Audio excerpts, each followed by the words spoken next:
Good evening, boys and ghouls. I am Matthew, one of the superhero and sci-fi experts. I'm Dyllan, the other superhero and sci-fi expert.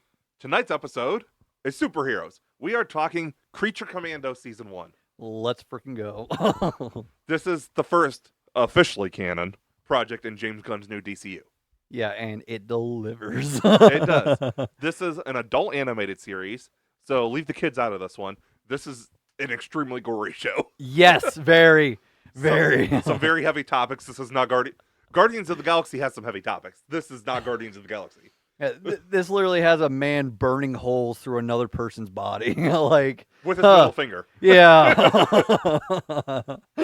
Before we get into this, spoilers. Yes. This is 7 episodes. It's disappointing that it wasn't as long.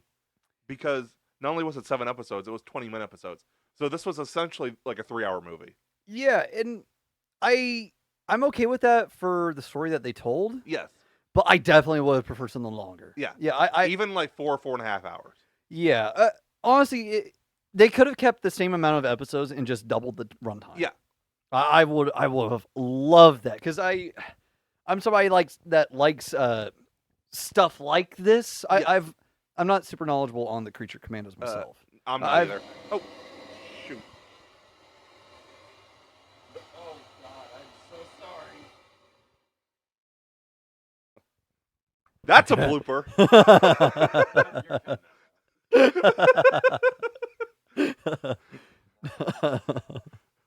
Apparently, Garrett's got some static in his head. Throwing it back too hard over there. Jeez.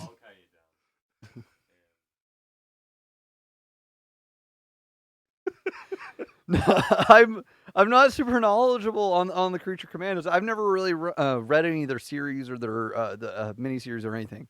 I really want to, especially now. Apparently, a lot of the team is different. Yeah, I knew that. I knew about Frankenstein, but that was about it. I also knew about Sergeant Rock. G.I. Robot. Yeah, I knew about G.I. Robot, but that was about it. I think we should go light on talking about him, especially right now. Did we ever delete our Great Circle? Or not Great Circle?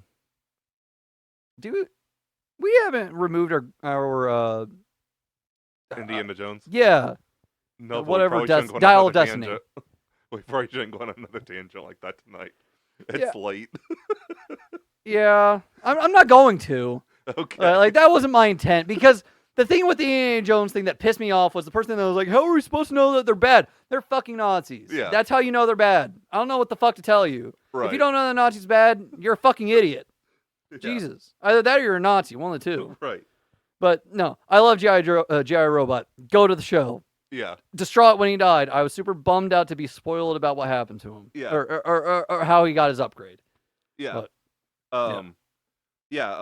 Nina was... I love Nina. That broke my heart. I know. Literally the last episode, I was like, she's probably not going to make it. And she was the most innocent character. She was my favorite. I like Seed characters. Yeah. So she was awesome. She had baggage. Yeah. But it wasn't anything she did. No. Which is crazy compared to everybody else, except for the bride. But even then, the bride has got her own thing. Yeah. Everybody had baggage. She was the only one without, like... it was just impurity. Right. It was just her own burdens. Yeah. Like, her baggage was just, like, something tragic happened in her past. Yeah. Which, sticking with partial canon, Suicide Squad. Yeah. Going to that real quick, that's one of my favorite scenes from the Suicide Squad. They refer to Ratcatcher's drug addiction as his burdens, not his addiction. Okay, yeah. I don't think I ever noticed that. Yeah. That's a good catch. She says, my father's burdens. And when he overdoses, his burdens were too much to carry. Huh. So going back to that, I think of that. And because I just recently rewatched Suicide Squad. That scene still makes me cry. Yeah. Just her and Bloodsport, and then him talking about his dad locked him in the box with rats. And she's like, I'm going to get you out of here. And he's like, no, he says, I'm going to get you out of here. And she's like, no, I'm going to get you out of here. She's like, sure. But yeah, that's, going back to Creature Commandos, Mm. Alan Tudyk played 3 different roles. Yeah. Dr. Phosphorus, Mm-hmm. Will Magnus, the creator of the Metal Men, Let's fucking go. and Clayface, who he also plays in Harley Quinn. Yeah. 2 very different portrayals. I just want to say I'm so happy that I was like, Alan Tudyk should remain as Clayface in the Does DCU. that mean he's going to be in the Mike Flanagan movie? I would hope so. Because they said they were keeping the same cast. Yeah, exactly. They were like, yeah, no, we want our animated cast to translate to live action as well. I hope they're not wishy-washy with that. I really hope not. And I hope they keep it. But yeah, Zoe Chow as Nina Mazursky was a great performance. Yes, she was awesome. David Harbour was kind of a troll as Frankenstein. Yeah, he was. Yeah, He was just, I don't know what the word is I'm looking for. A chump? He was a goon. A chump, a goon. He was a goon, a simp. No. Goon. Gooner isn't the same as simping.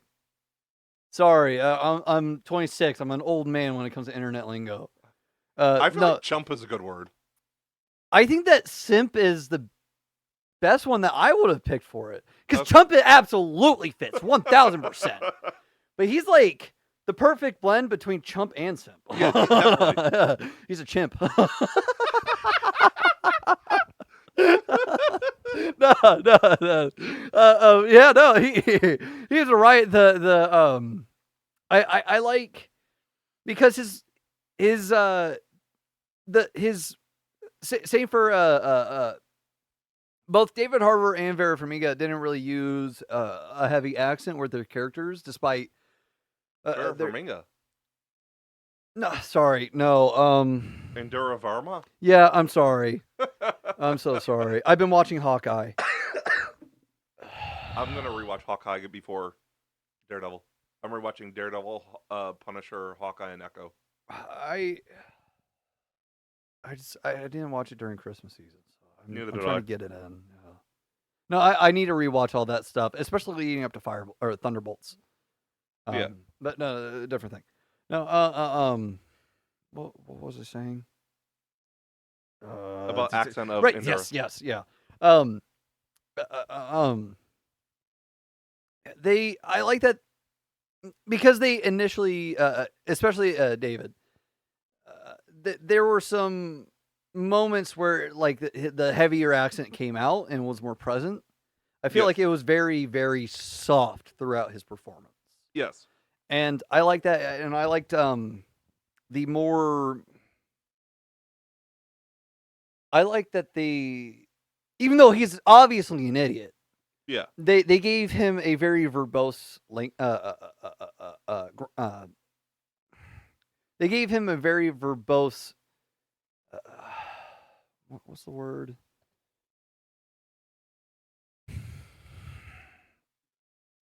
They gave him a very deep closet Yes. of grammar to pull from. It wasn't simplistic. They didn't dumb him down the way that a lot of other adaptations of Frankenstein do it. And I believe that is present in the comics as well. Yeah. But I can't remember. I think that the only other instances that I've had with DC's Frankenstein's monster, he was also a giant idiot. Yes. So it was interesting to see him pull these deep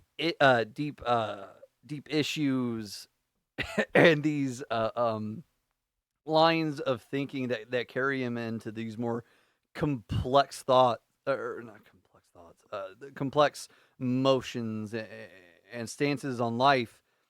I thought it was really interesting giving him that, and then just everything else about him is a fucking idiot. Yes. Like I thought that was interesting. I don't know if that was specifically a James Gunn thing or. Again, I need to read the source material. Yeah. But that was interesting. I like that. David Harbour, perfectly casted for that role. Yeah. I think that everybody was perfectly casted. I can't wait to see him in live action. Yeah. I'm very excited. I want to say I appreciate the fact that this was hyper stylized. Yes. And I appreciate the fact that James Gunn is maintaining the animated to live action cast, or Yes. hopefully so far. I like that he's doing that, but which is interesting. where's Frank Grilla's gray hair in Right. Superman? It's there. Not enough. Okay. Because, like, I said Frank Grill. Yeah, I said Frank Rick Grill. Flag. Yeah, Rick Flag. Yeah. His hair is entirely gray. Yeah. In Creature Is he going to be dying or is he dyeing his hair in Superman? Or Maybe. yeah, like I don't think that we're going to get like a comment about that. But maybe James Gunn will be like, yeah, that's exactly what it is. He bought a box of dye from Walmart. Outside of the main squad, we got some interesting voice cast. Yeah. Maria Bakalova, who played Cosmo in Guardians, Mhm. plays Elena Rostovich. Yeah. Rostovich. Obviously, we have Steve Agee and Viola Davis. Oh, of course. Returning. Stephanie Beatrice from Brooklyn Nine-Nine. Who'd she play again? I know from Brooklyn Nine-Nine. I mean, the, Creature Commandos. The doctor that Clayface was impersonating. Oh, McPherson? Yeah. Okay. Michael Rooker plays a character. Nazi. Yeah. Listen, we've said it on the podcast before. Yeah. I'm not afraid of Nazis. Linda Cardellini plays Weasel's lawyer. Yeah. Yeah, that was crazy to me. So I'm wondering if we're going to be getting more live action Weasel. Yeah. One of my favorite actresses in recent years. I am so sorry if I mispronounce your name. Sora Agdal-Shalu. She plays Christian on The Expanse. I've told you about her before. Okay, yeah, I remember talking to me about her. Okay. Her. Oh yeah, all right. Yeah. She plays the Madam of the Brothel. Oh, really? Yes. Huh. We got Rupert Thorne. Yeah. We had Rupert Thorne. I'll shot say of Batman. Ooh. I'll save the cameo at the end. We got Batman. Did you see the comment that James Gunn made about it? No. The reason why he was so silhouetted was because he didn't feel good finalizing the design just yet. Okay. So apparently it was close. If that is the design, and he is that big, I'm gonna say it's Alan Richardson. I would hope so. It has to be Alan Richardson at that size. I feel like James Gunn doesn't want to cast somebody that's a lot shorter than Superman. Right. And David Corn's what, 6'4", 6'5"? Yeah, so Alan Richardson would make sense. Yeah, so it's got to be somebody around that size. I think that would be funny to have Batman just a little shorter than Superman. But we'll save the cameo for the end. Good, that one cameo at the end. Because one of the Suicide Squad members that showed up. Oh, okay. Yeah, we'll talk about it later. Yeah. There are several non-speaking cameo appearances. Yeah. In various scenes. We'll get to the scenes in a minute, but I'll just list off the characters that appeared. Because thank you, Wikipedia, for having every character. We have appearances from Superman, Batman, Wonder Woman, Hawkgirl, Peacemaker, Vigilante, Blue Beetle, Booster Gold, Starfire, Mr. Terrific, Green Lantern, Supergirl, Robin, Flash, and Judo Master in one scene. The Easy Company members Wildman, Four Eyes, and Canary in another scene. And Bell Rev inmates, I did not catch this first one, Animal, Vegetable, Mineral Man from Doom Patrol. Yeah, I remember that. Crimson Centipede, Shaggy Man, Fisherman, Nosferatu. Yeah.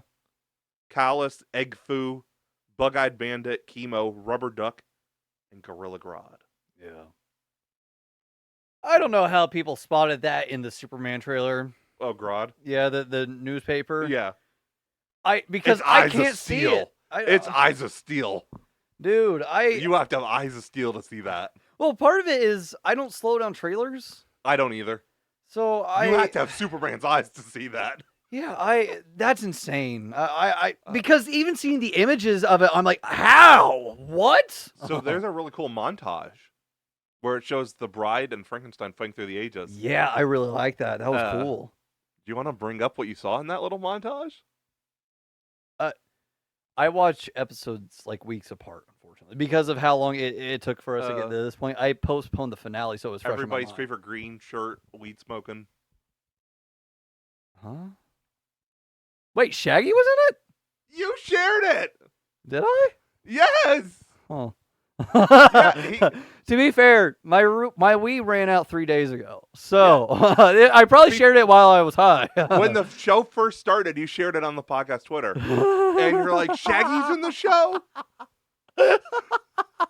Yeah. Oh, dude, it's been so long since I saw that. In the 60s, when they showed the 1960s, Yeah. they showed Shaggy with a blunt. Oh, dude, how do I forget that? Like, man. Like, man.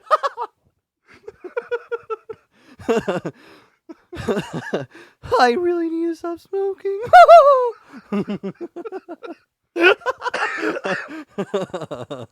But yeah, the show was over emotional. Rupert Thorne's not coming back. Oh no, there's no way. He got smoke, unless it's in a flashback.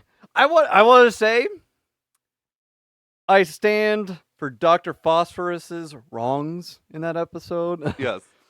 I don't stand by the fact that he killed a child. But everything else, absolutely. He was doing crime the right way. All of the backstories were tragic. Yes, yeah. Weasel gutted me. Weasel was rough. When James Gunn said, and I'm stupid for not following through with this, it was James Gunn. He doesn't bullcrap around. When he said it was worse than Rocket, my idiot self was like, "Oh, a new Creature Commandos episode drop. I'm going to watch it before work." And I'm sitting there eating lunch. I about passed out because I was choking on my food because I was bawling my eyes out. Yeah. That was something. Well, one of the things that helps sell that is Sean Gunn's performance. Yes. I feel like Sean Gunn is very underrated in what he does. Yeah. I can't wait to see him as Maxwell Lord. That's right. I forgot about that casting. Because, hot take, really underrated casting, Pedro Pascal as Maxwell Lord. That was awesome. No. That was one of the best parts of Wonder Woman 84, in my opinion. And I'm somebody who loves Wonder Woman 84. Really underrated, though. Yes. Yeah. Well, that absolutely. One of the most underrated villain performances we've got on screen. Yes. He was awesome. Yes. Pedro Pascal is so charismatic. Yeah. That was one of my worries about Mr. Fantastic. Yeah. Holy crap. He should start like one of the big mega churches. Give me all your money. Man, he could sell a tub full of ketchup to a woman in white. Like, he could skin a cat. He could. Skin the hair of a cat or whatever the phrase is. Yeah, I forget exactly. Mine was paraphrased too, so it's whatever. No, Sean Gunn is just insane. Yeah. He's insane. I can't wait to see what he does with Maxwell Lord. Yeah. Yeah, all the origins were tragic, and they were. I wouldn't say GI Robots was tragic, but to a degree where it's like he couldn't have friends. Yeah. All of his friends died and stuff like that. Yeah. Okay. But I'm really curious to see how James Gunn is going to handle Superman, because even though they're drastically different properties, it's all been the same formula. Guardians, Suicide Squad, Creature Commandos. Yeah. It's all been the same outcasts and loners with a lot of baggage coming together as a family. Yeah. So how will he handle something? I'm not saying he can't handle it. No, I have very high hopes for Superman. Yes. But how is he going to handle a purely good character with not a lot of baggage in that regard? Yeah, there isn't like moral ambiguity. Right. They're not like anti-heroes. Like, this is the goodest of the good. Right. Yeah. Superman is an analogy for Jesus in a lot of ways. Yes, yeah, agreed. So, yeah, it's going to be interesting how he handles that compared to morally gray characters. Yeah. I think that because I do agree that like the moral ambiguity is something that's become kind of a trademark with him and his superhero projects. Because even I was thinking about it on the way here. I've liked every single one of James Gunn's superhero projects except for one, and that one was Super with Rainn Wilson and Elliot Page. I didn't like that. I was okay with it until the end because I didn't like the relationship between Elliot Page's character and Rainn Wilson's. I need to rewatch it. And I didn't like what happened to Elliot Page's character at the end, where I was like, yeah, that's to be expected, and it's a bummer that it happened. Yeah. I just because and it was one of the things where I wouldn't have knowing James Gunn now, I wouldn't have expected anything less per the ending of Super. I wouldn't have expected anything less. Yeah. Like that man knows when to not pull punches. Yeah.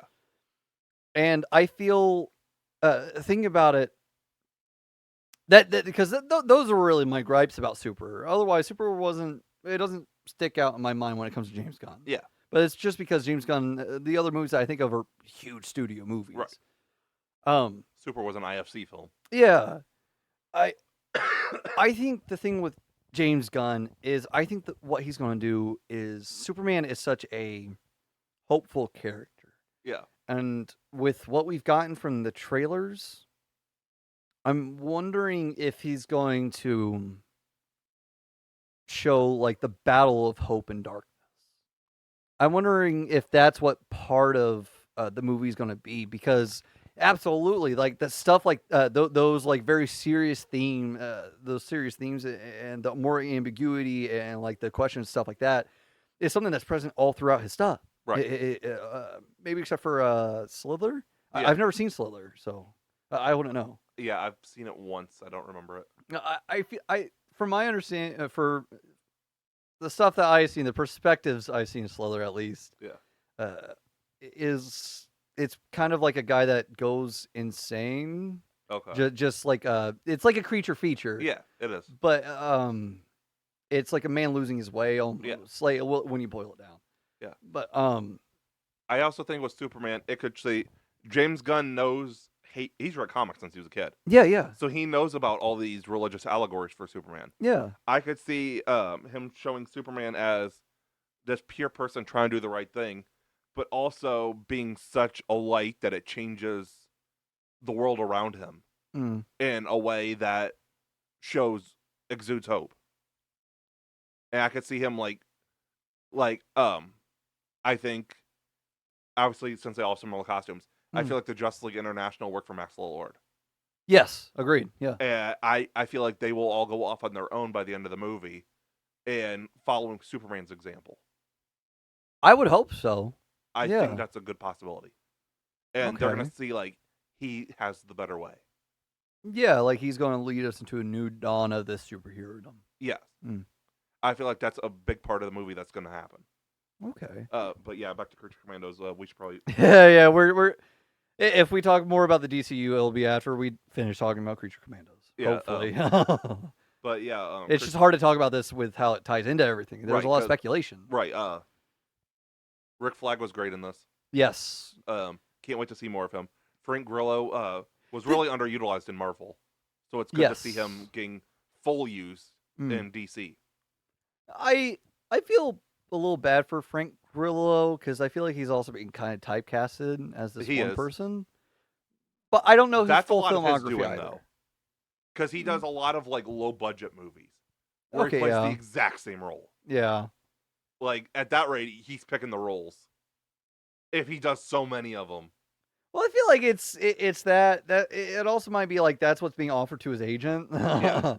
Like he does also, like a lot of like bank robbery movies and ex-special forces and like if he's happy with his with his filmography, if that's what it predominantly is, if he's happy with it, I'm happy for him. Yeah. But I'm somebody who wants to see more from actors. Yes.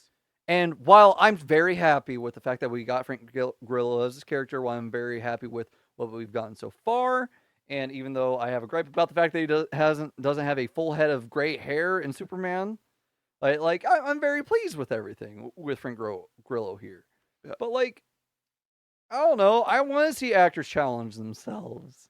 And I don't want to say that he's not purposely doing it, but like, right. I don't know. I want to see him in a different role.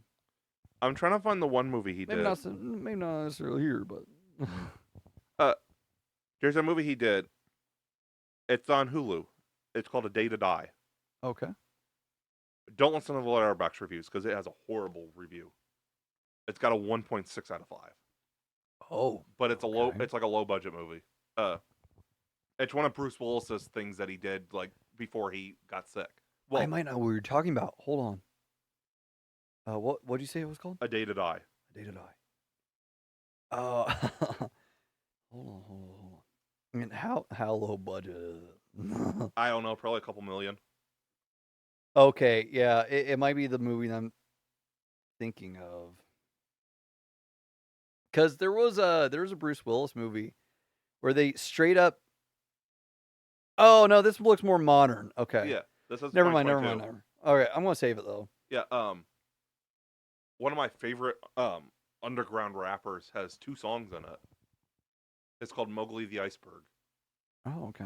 But yeah, I was like, wait a minute.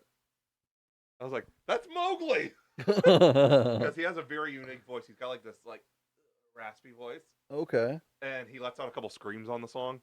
Oh, all right. So like, whoa! Like this is someone like to get back to Creature Commandos, but we're talking like he has like 30,000 likes on his Facebook. Like he is not a big guy in terms of popularity at all. No, that's insane. Yeah. But yeah, that's a great. It's a really good movie. It's not a good movie. It's your typical stereotypical like straight to DVD action movie that doesn't get released in theaters anymore. Yeah. Okay. Robbery, whatever. Definitely didn't make it to 4K. Might make it to Blu-ray. It's on Blu-ray. Oh, okay. I think it's on 4K too. Okay. But like, it's okay. I feel like those movies don't do as well anymore. Yeah, well, which makes sense, but yeah. You get ones, the really popular, like high-profile ones, like Prisoner, still released and Baby Driver, but overall, those type of movies aren't really released in theaters anymore. Yeah, okay. They're just kind of low budget. Yeah. But anyway, back to Creature Commandos. I really enjoy this. There's not really much to say. It wrapped up pretty quickly. Like, it did. Yeah. There's a lot of cameos. It sets up for Superman, which is like the main event right now. There is there's character development. Yeah, I'd quite say a bit. So. There's a little bit with the bride. I was gonna say the bride is the one with the most development, I feel.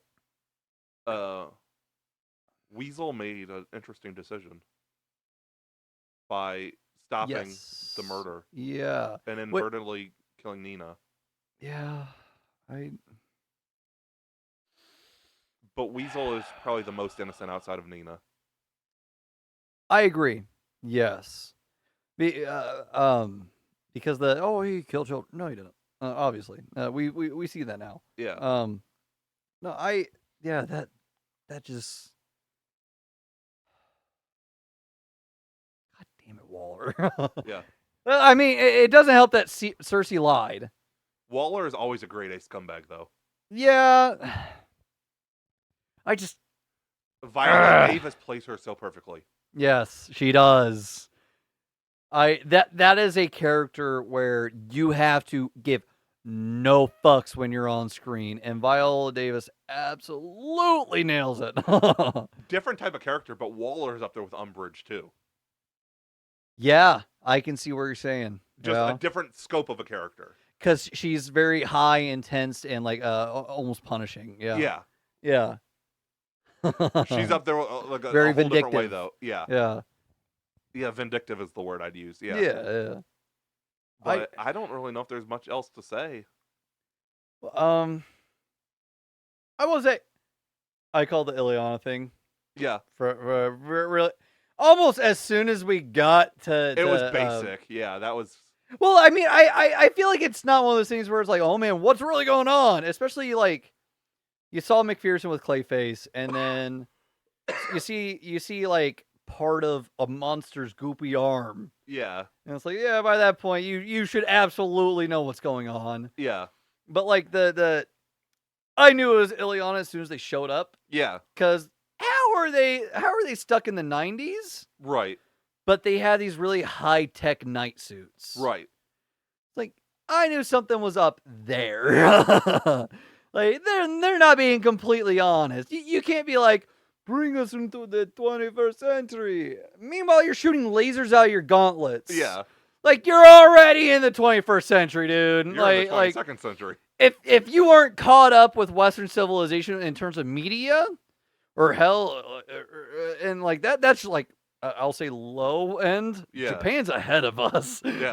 Like, if you're not caught up to America in the modern civilization when you got those suits, that's on you. Like, you shouldn't be asking for people to help bring you in 21st century. Japan Like, and you obviously got sources. Japan and Russia are about to give us a collab.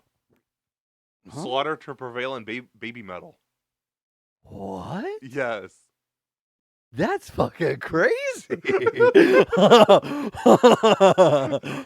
I'm not a big metal person, but I know Baby Metal. Oh my god. And you know Slaughter to Prevail too. Yeah, That's the crazy Russian dude. Holy shit, I didn't know about that. Yeah. I saw that the other day on Instagram.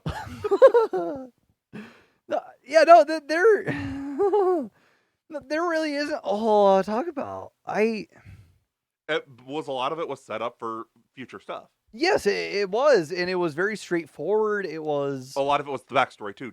I feel like season 2 is going to be a lot more story driven instead of filling in the blanks driven. Yeah, I feel like a lot of this was just the backstory. I agree with that. The basic the plot was very basic. Yeah. That's what I meant by it was very straightforward. Yeah. Where it's like, okay, they're doing this mission. Oh man, shit went sideways. Oh, they're getting back on track. Oops, twist ending. Yeah. Very cut and dry. Yeah. I also this didn't feel like an introductory project.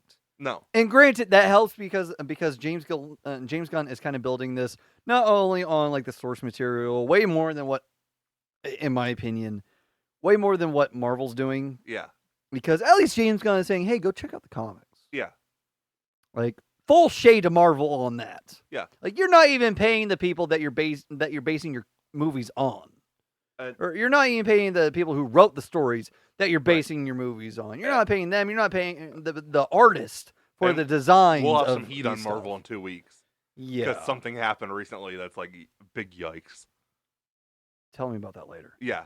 But no, it helps the fact that James Gunn is able to build this off of the back of the Suicide Squad and off the back of Peacemaker. So it helps it already feel like a fleshed out world. Yeah. And just more of that too, it seems like. Because he had said anything could be canon as long as he references it. Yeah. So in that regard, events from Man of Steel, The Flash, Arrow, anything could be canon. As long as he mentions that specific event. Not the shows themselves, but those specific events could have happened. I'm interested in seeing what all he means by that, because so far we only have like a DCEU connection. Right. So I'm wondering if he's going to carry over into other Suicide projects. Squad and Peacemaker so far. I really hope that something else crosses over. That'd be really neat. Rumor still has it we're getting Grant Gustin as Flash. I would hope so. Because I don't want a very young Barry. No. Like, I want somebody who is experienced, and Grant Gustin has that experience. And that's exactly what the DCU needs. It needs these characters that already feel lived in, these people that already feel like they know their roles. What if they took...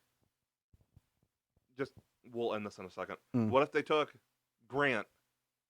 Obviously, he's ran back in time before, but what if the events of the Flash movie, where Flash ran back in time, reset the timeline? What if this is the reset timeline, but it was Grant that came out? Instead of George Clooney. Instead of Ezra. Well, I know, but I meant like... Yeah, I know what you meant. But what if that's what happened? Honestly, I would love that, yeah. What if Grant ran back in time and that was the reset, was the new universe? No, Ezra's... I'm still on board with the idea of Ezra being Reverse Flash. No, because Tom Cavanaugh wants to come back. If we get Grant, though, I don't want Tom Cavanaugh to come back. I do. He love nailed Tom it. I Cavanaugh. loved him as Reverse Flash. I just Yogi! Oh no, I'm not saying that. Why do I want that as a fan film now? Yogi! Hey, boo boo, do you feel something? I'm not saying I want Ezra back. Let me clear that. I just This got really stupid, but overall, what do you think of the show? Like, what star rating do you give? I'm gonna go a little bit lower. I'm gonna go with 7.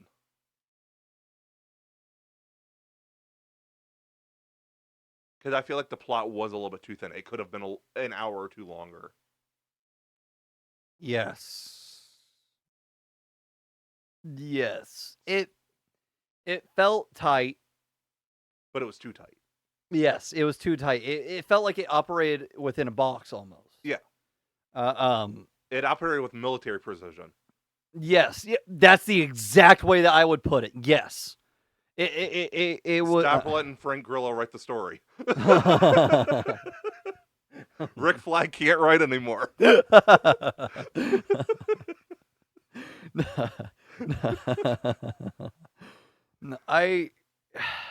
Yes, I would agree with that. 7 out of 10. Yeah. Saying that it was made with military precision, I fully agree with that. I have been on it tonight. I've been sharp tonight. You haven't. It's been crazy. It keeps me on my toes. We thank you guys for watching.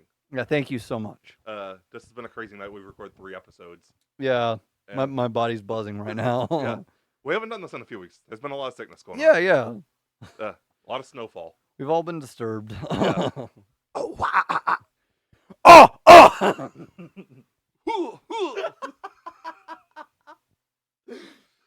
Sorry.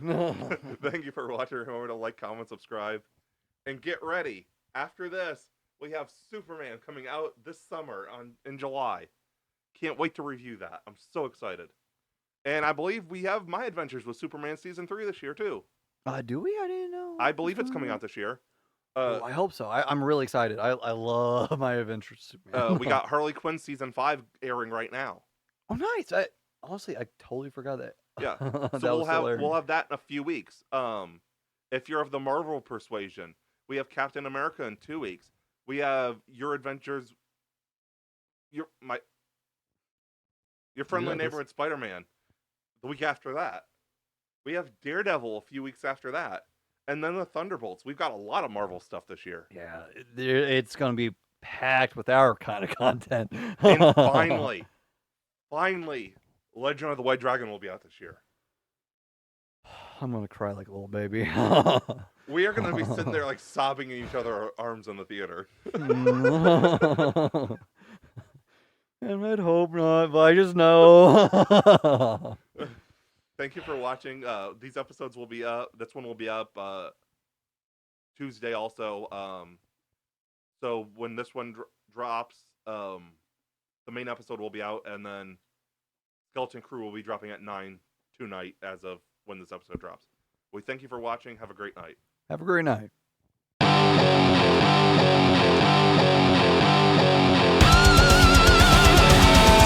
We have been the Cinema Asylum Podcast.